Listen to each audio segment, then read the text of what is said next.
How you doing, folks? Philip Dwyer here, citizen journalist outside the Criminal Courts of Justice here at the Phoenix Park. Came in today to cover the case of Stephen Kerr, who has been appealing a conviction about COVID regulations that occurred 4 or 5 years ago, and he appealed it, and he was representing himself, and he was successful. He did a fantastic job, and I would call it, in my opinion, an absolute massacre. He made these Gardaí look very silly, and the judge was very quick, I think, to be persuaded on Stephen's case. And so, Stephen, well done. How do you feel today? Thanks, Philip. Yeah, no, it's great. As you say, it's gone on for nearly 5 years, and I've had to come to Dublin on 11 separate occasions to deal with this. Totally nearly 5,000 kilometres that I mentioned to the judge today, and then they're staying over and food and stuff. So it's expensive and it takes time. So it's good to get it done. I mean, this came up for a hearing 13 months ago, and it was actually listed. That was the 4th time it was listed for hearing. The first three times I came from Castlebar to Dublin to find that the judge hadn't turned up, or one of the Garda witnesses hadn't turned up, or whatever.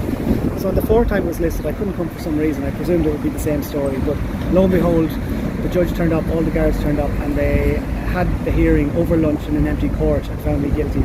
So I had to apply for the appeal, which took 13 months, and finally that happened today. So yeah, it's good to get it done.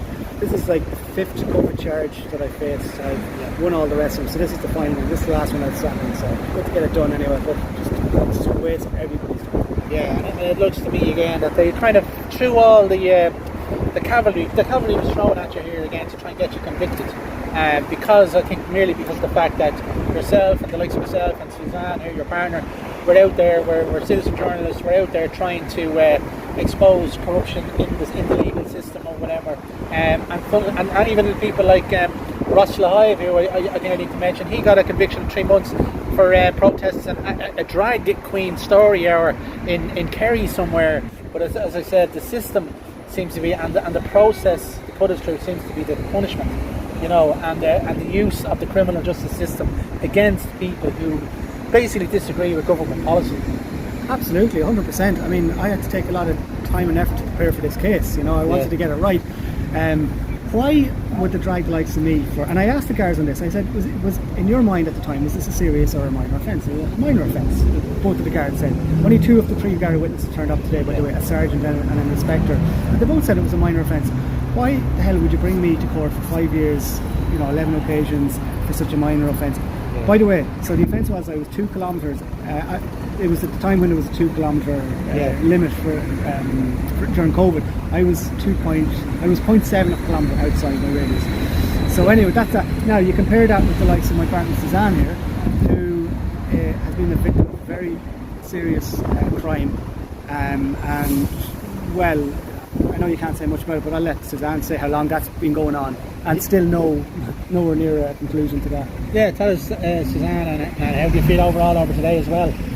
Well, first of all, Stephen did exceptionally well in the court. It was a masterclass in how to represent yourself. But it really frustrates me.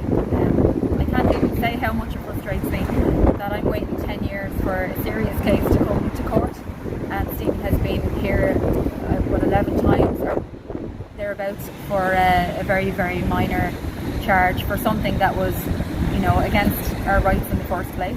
My case was supposed to be heard on the 2nd of December, a couple of days after the election, and I made the decision to run for the election anyway, despite that I had that hanging over me, and it took a lot of mental preparation. I have a young girl at home, coming up to Christmas, all of these things, and I had this happening. And then on the 2nd of December, last minute, I find out that it's not going ahead. Put back to the 18th of December, then put back to the middle of this year. And to put that into context, that's a quarter of my life that I'm waiting for that to come to court. This will be what, over 10 years? Over 10 years. It took 7.5 years for the guards to send the file to the DPP, and the DPP had over 2 years to prepare for the case, and they didn't prepare in a timely manner either. And just to say, when you're you say I'm a victim, but I'm not seen as a victim in this court case. I'm just a state witness. The case is taken on behalf of all of the people of Ireland, but not on my behalf. So I have no representation, all of that kind of thing for court. When I may as well be put on trial, but I can't say too much. But when I do speak about it, people will be shocked. And I had it on my leaflet for the election that one of the things I wanted to see change is just token thing on my part. I really mean that because I've experienced it, you know. And I'm sure anybody who's watching has been watching your work, and you and Stephen, but especially you, Suzanne, our thoughts and prayers are with you on that. So I think what Stephen did here today is a win for journalism as well as anything else. He was going around as a journalist that day as well, and I think we all have to stick together and fight these things and go into the judges with our evidence and show the system that it's being used and abused against. The criminal justice system is being used and abused against the Irish people and people who speak out against the government, and that's a serious crime in itself, to pervert the courts of justice as well, you know. Sorry, I don't know if I'm repeating myself, but just to clarify in case I didn't say it, even though it took 7.5 years for that file to go to the DPP, it's been 10 years in total that I've been waiting. Well, it'd be nearly 11 years, I think, by the time it comes to it. So Stephen, well done today. What else do you want to finish on? No, people watching might have seen me smirking there a second ago. I just locked eyes with an Asian Garda who I remember I had an encounter with during COVID. I remember he moved me along at some point. It's obviously breaking the law back then as well. No, but just to say as well, like, I had a lot going for me in this case. I was obviously working with Satanta Sports. I was one of these so-called essential workers. I was doing my own stuff at the time. That's why I started the Irish Inquiry back at the start of April during COVID, because there was no other opinions coming out. It was just the official narrative. I had that going on. I was moving house. That's another thing. But just to say that, so I had various lines of questions today. One of them I put to the two guards that turned up, the sergeant and the inspector.